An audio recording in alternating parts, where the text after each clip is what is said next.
Hey guys, welcome back to my channel. Do you want to know if you're an Enneagram 5? Have you taken the test and are still unsure? Or do you know an Enneagram 5? Family member, friend, client, and you just want to understand them better? Well, stay tuned because I'm going to reveal what it's like to be a type 5 today.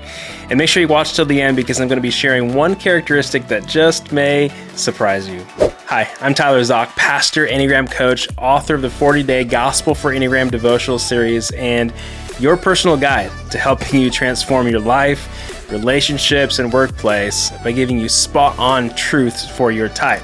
So keep watching if you want to feel seen, understood, and challenged to let go of the things that are keeping you stuck in your personal and professional life. And make sure to hit that subscribe button so that you don't miss more free content coming up next week. All right, now let's get to it.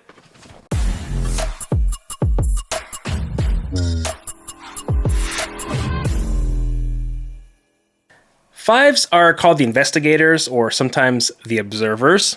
They have a fear of being ignorant, a fear of being invaded, a fear of being incapable, of not existing, or just a fear of obligations being placed on them.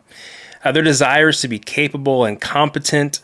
They focus on what makes logical sense, oftentimes preferring rationality over emotions, and can sometimes have an idol of knowledge or trying to know it all. They avoid looking foolish. They don't want to look uninformed. They like to be super competent about everything they engage in. Their advice is greed. Because they have a scarcity mentality and often feel depleted, they will withhold their emotions and resources to minimize their needs. And therefore, their virtue is generosity. To be generous with their emotions, to be generous with their resources, to realize that if they put out energy and put out resources, they're going to get it back more times than not. Fives are very perceptive people. They pick up on things that others don't. They'd rather observe than participate. So they are the great people watchers, bird watchers. They just love watching everything and just perceiving the world. Again, they fear looking incompetent. They want to be smart and know what they're talking about. They consume more knowledge than the average person. They are learners. They love learning about all kinds of different topics. So they're proud of their intellectual curiosity. They're just very, very curious about everything. They want to learn as much as they can about how the world works. Very intrigued with how things work. And they always feel like they need to do more research before pulling the trigger. So one of the characteristics of fives is that they always feel like they need to learn more, research more, Google more before they can actually know enough to pull the trigger on the projects that they feel called to. They enjoy investigating complex issues that no one else cares about. So they can get lost in reading, Googling about all kinds of different topics and just get lost in very complex issues. It seems to them that thoughts are more reliable than feelings. They distrust feelings. And again, if it makes logical sense to them, if it makes rational sense to them, then they'll move ahead. Fives like to have a lot of control over their schedule.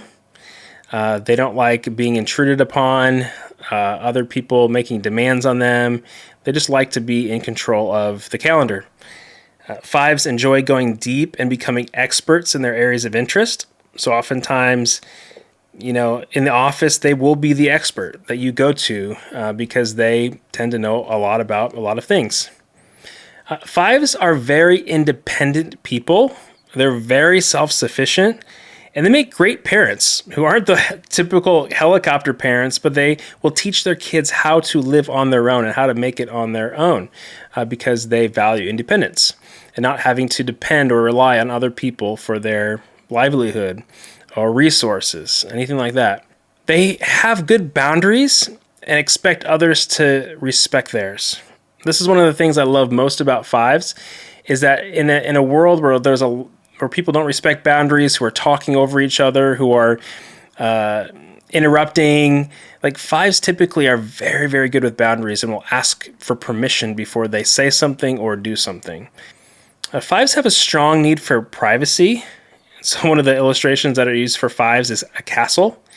Oftentimes fives retreat to their castle and just have a stronger need than most for privacy. And most of the time, they just need to recharge. Okay, this is one of the misconceptions about fives is they can appear aloof. They can appear like they don't like people at times. But oftentimes they don't want to stay at the social event for 3 hours. They want to get back home, or in the office, they're not out talking at the water cooler. They need to get back to their office because they just need more time than others to recharge. You know how you wake up some mornings and your phone didn't charge and it's about dead and you need to leave? And therefore, the rest of the day, you're putting it on airplane mode and turning it off and trying to conserve the battery? Well, that's how fives feel. They feel like they have less energy than most people for other people and feel like they have to constantly put themselves in airplane mode. And again, it's not because they don't care about people or like being around people. It's just they have a high need for getting alone and being recharged. So that will lead a five to feel the need to protect their time, protect their space, protect their energy, and protect their resources from intrusion. And therefore, they do not like it when people ask them to do something last minute. This is one of the pet peeves in the workplace. The boss calls and says, hey, we have this project or we have this event tomorrow. I forgot to ask you to do this tonight. Right? Don't do that. That feels like an intrusion. That feels like a disrespect of boundaries. Okay, so ask the five in advance for something. Sometimes fives live with a scarcity mindset.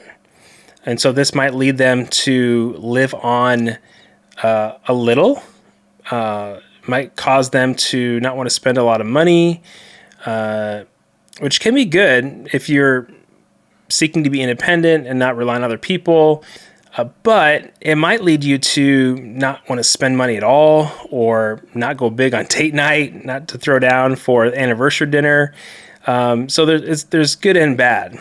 The good part is that fives typically are savers, not spenders, which is great. They're good stewards of their resources. They're the ones that will say money doesn't grow on trees, and we shouldn't expect it to. So let's be savers and good stewards of what we have. Fives struggle with sharing their feelings. Fives have a rich inner world, a beautiful inner world.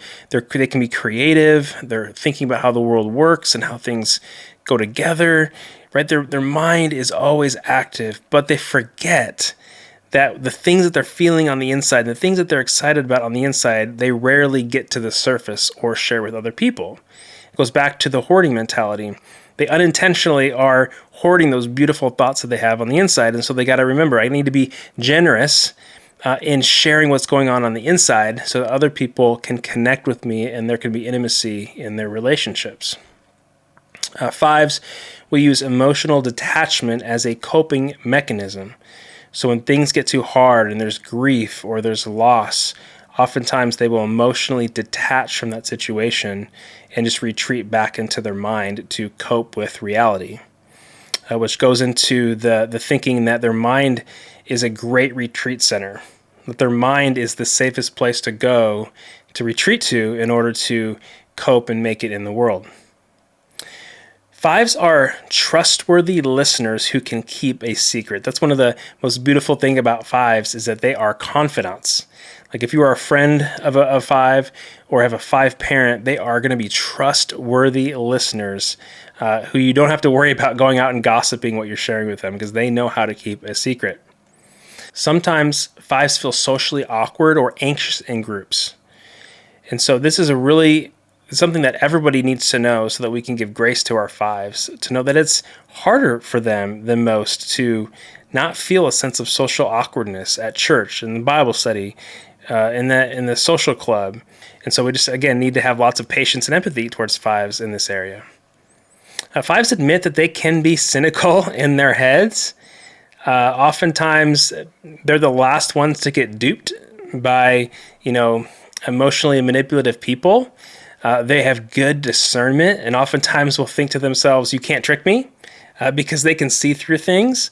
But that can also lead to seeing through everything and being a little bit too cynical at times. If fives had a t-shirt, it would say, it's too peoply outside. Again, they love people. But sometimes people can be a little too much for them. And that's why they like to be at home quite a bit with their book, reading in their comfort zone.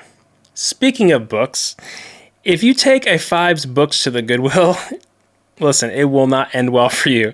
Fives love their books, their ebooks, their podcasts. They love consuming knowledge and just learning. And so that's one lesson. If you live with a five or know a five, like on April Fool's Day, better not be taking their books to the Goodwill, or it might not end well for you. Okay, I said that there's going to be one characteristic that just may surprise you about fives, and here it is. Right, though fives may appear introverted and don't like socializing a lot, we talked about that, and they can come across as distant or aloof at times. Listen, they can be one of the most talkative types when they are talking about something they are passionate about with close friends. Again, fives have a rich inner world that's all full of all kinds of fascinating knowledge and ideas. And so if you are close to a five and have their trust, they can be more talkative than you in conversations. And so fives are not always just heady, rational, distant, but they can be very, very talkative and engaged with the people that they love and they trust. If I were to give one piece of advice to fives, it would be this: go for it. Right? You've researched enough. You've Googled, you've taken notes, you've figured out the process. Listen, done is better than perfect, right? Done is better than perfect. And so if you're ready to pull the trigger on something, a new idea, a new project, just do it, because chances are you've researched that thing way more than anybody else has. And so go ahead and pull the trigger on that this week. Do you want to learn more?